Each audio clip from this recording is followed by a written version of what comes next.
E no tocante às externalidades positivas. O que são as externalidades positivas e como que elas afetam o nível de atividade econômica?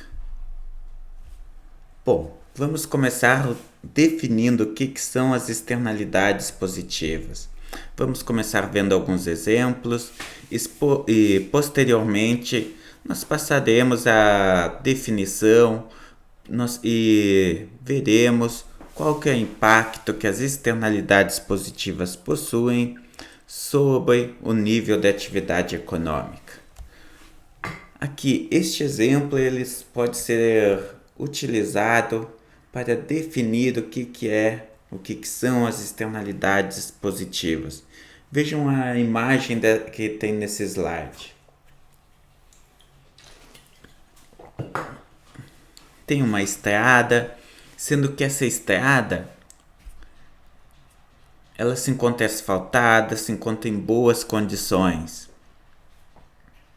Vejam, a presença dessa estrada em boas condições gera uma externalidade positiva. Qual que seria a alternativa aqui? Nós poderíamos pegar, por exemplo, uma estrada ruim, uma estrada que se encontra em péssimas condições, ou inclusive uma estrada de chão, digamos. Então vejam, essa estrada de chão em péssimas condições, ela dificulta o transporte de produtos, ela dificulta o transporte de bens e serviços, de tal forma que ela faz com que os bens e serviços produzidos neste local se tornem menos acessíveis. Por exemplo, aqui, antes nós imaginamos o exemplo do pescador, vamos trabalhar com um exemplo diferente agora. Vamos imaginar que que em vez de um rio, nós temos uma estrada. Essa estrada, ela liga duas cidades, a cidade 1 com a cidade 2.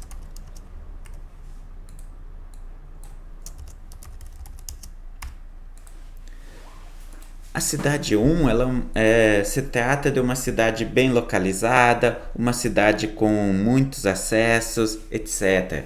Já a cidade 2, a única conexão desta cidade com a cidade 1 e com o resto do mundo é essa estrada que liga a cidade 2 à cidade 1. Qual a implicação que isso tem?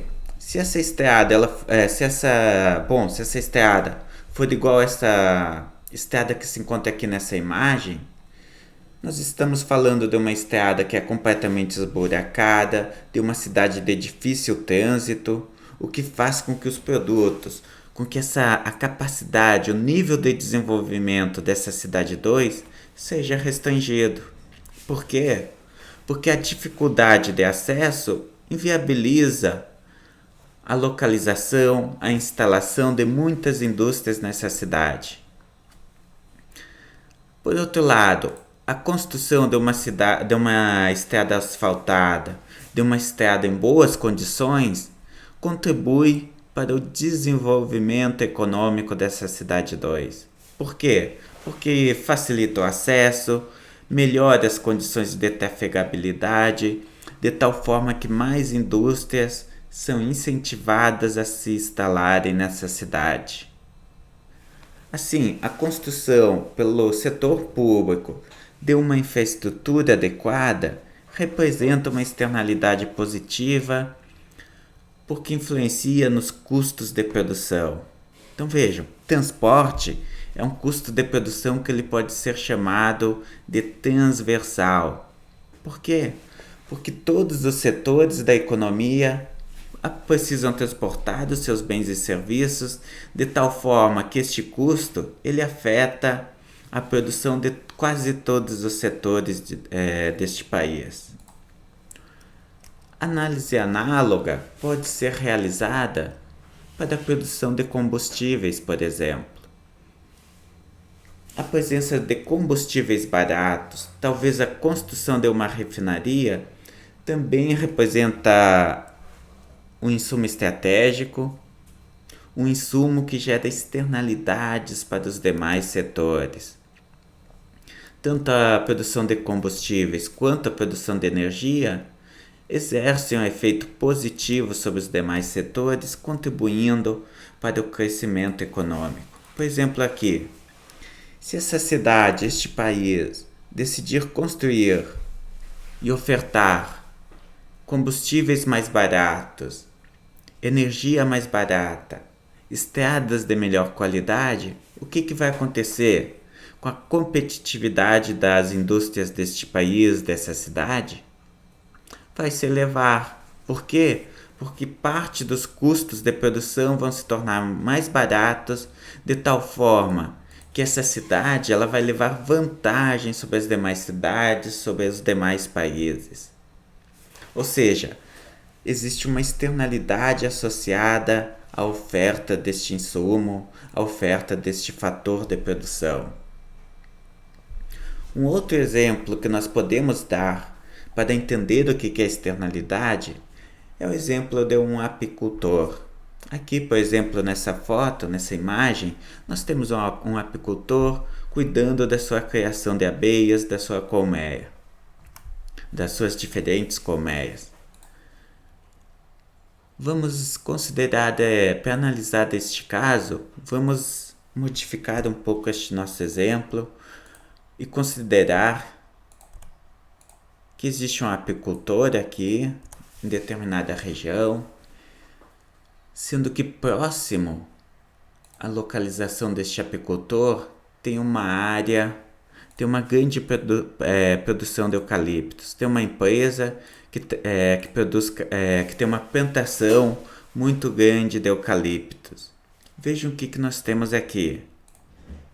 As colmeias deste apicultor, elas vão polinizar toda essa grande plantação de eucaliptos, de tal forma que a presença do apicultor gera uma externalidade positiva para essa empresa responsável pela produção, pela realização deste cultivo florestal.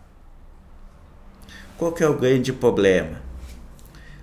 A empresa dona desta área, dessa plantação, ela não paga pelo serviço gerado pelas abelhas, pelo serviço de polinização. Ou seja, este apicultor ele está gerando uma externalidade positiva, sendo que ele não consegue internalizar os ganhos decorrentes desta externalidade positiva. Este é o grande problema das externalidades positivas. Então vejam, qual que é a definição de externalidade positiva? Ela ocorre quando o benefício social é maior do que o benefício privado. Neste exemplo aqui, o que nós observamos?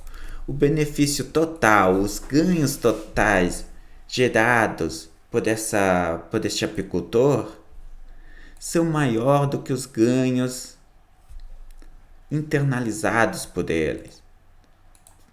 De tal forma que o benefício social aqui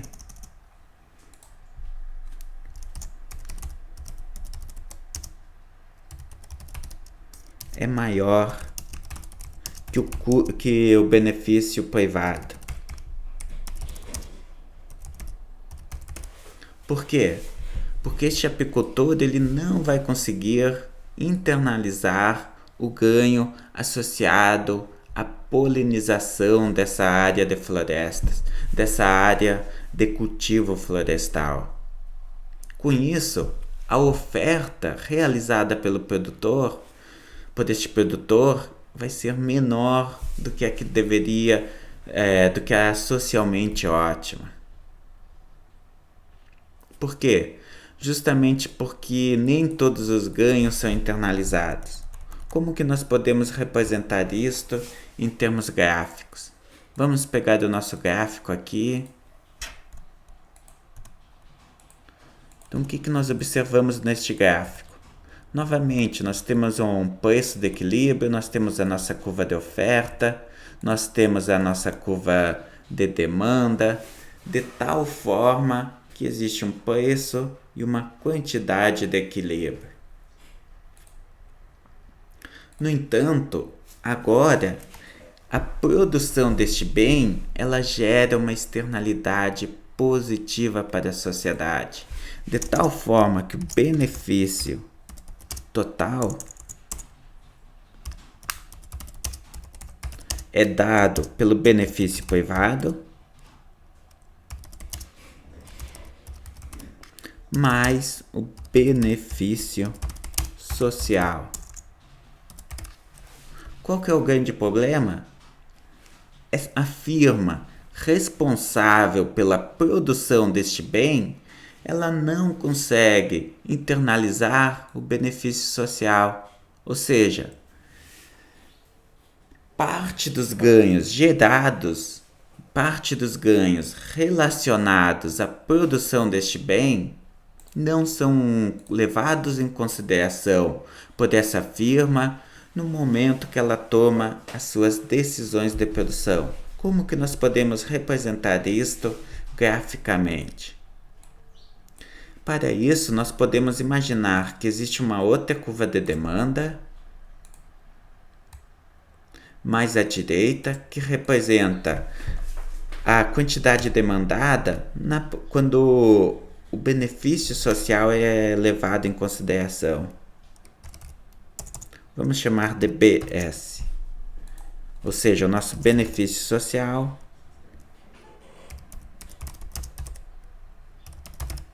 é igual a BS. Por conseguinte, o que nós observamos?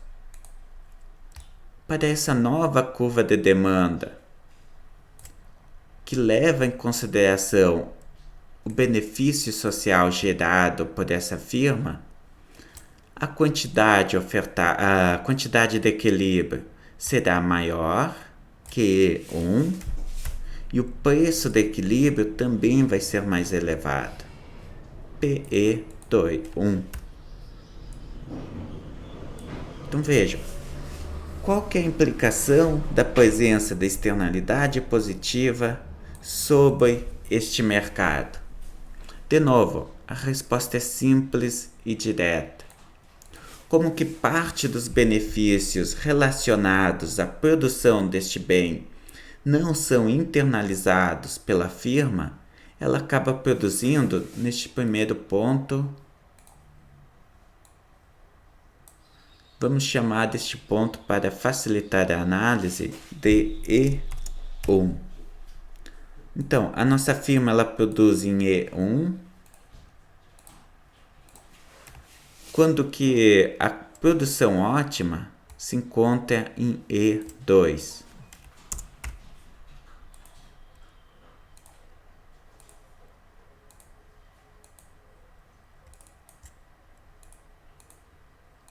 Então, este é o grande problema, essa é a grande limitação gerada pela presença de externalidades positivas.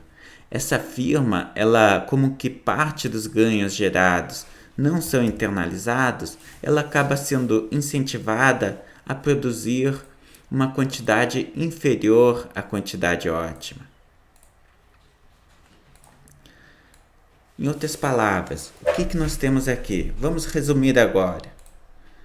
As externalidades positivas. Qual que é o efeito da presença das externalidades positivas? Produção, quantidade ofertada é menor do que a quantidade socialmente ótima.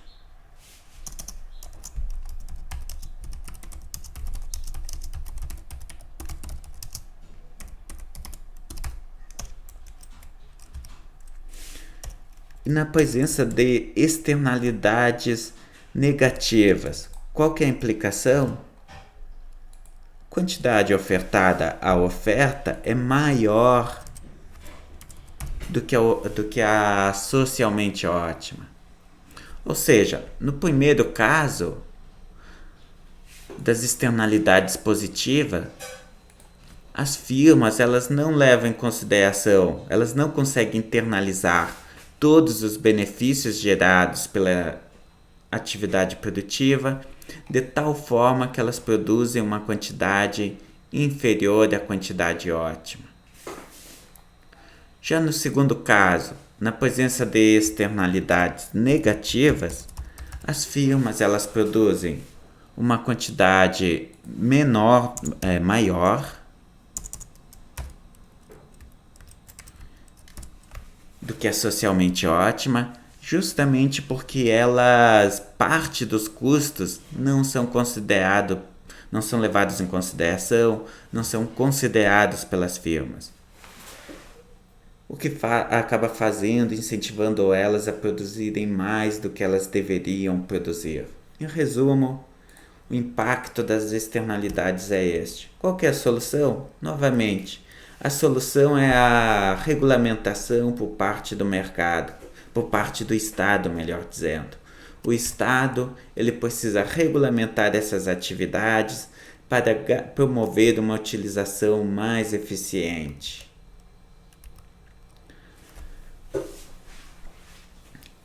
Em resumo, é isso.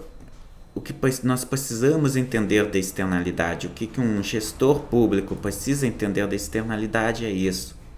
Se fosse uma aula de economia, eu teria que adentrar mais, que formalizar essas explicações, mas no caso, como que o nosso objetivo é apenas entender por que o Estado precisa intervir na economia, entender a definição e o impacto, as implicações das externalidades positivas e negativas e o modo como o Estado deve reagir, no caso, regulamentando as atividades, ou seja, fazendo com que na presença de externalidades positivas, o Estado ele vai fazer com que essas empresas elas consigam internalizar estes ganhos, por exemplo, através da concessão de subsídio para essas empresas. Por outro lado, na presença de externalidades negativas, o Estado ele vai regulamentar este mercado, por exemplo, através da cobrança de tributos. Pergunto para vocês, aqui por exemplo, na presença, o que o governo faz? Como que o governo regulamenta o consumo de cigarros,